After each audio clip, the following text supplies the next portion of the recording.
দেখো NDA 2011 question solution in test tubes containing H2 and aqueous NaOH can be differentiated with the help of option A red litmus, option B blue litmus, option C Na2CO3, option D HCl aqueous। এবার এটা কি বলেছে, কোশ্চেনটা বলেছে যে একটা test টিউবে NaOH ও H2 এর সলিউশন রয়েছে, মানে দ্রবণ রয়েছে, সেটাকে তোমরা কী সাহায্যে ডিফারেন্সিয়েট অথবা আইডেন্টিফিকেশন করবে।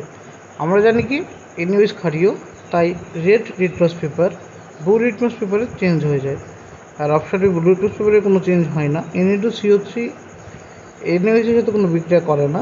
HCl NaOH এ বিক্রিয়া করে লবণ জল তৈরি করে, যার জন্য কোনো কালারের বা কোনো বর্ণের পরিবর্তন হয় না। তাই সাহায্যে HCl দ্রবণের সাহায্যে আমরা ডিফারেন্সিয়েট করতে পারবো না।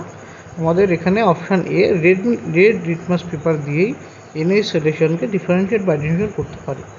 এরকম ভিডিও পেতে অবশ্যই চ্যানেলটিকে সাবস্ক্রাইব করবে। Thank you.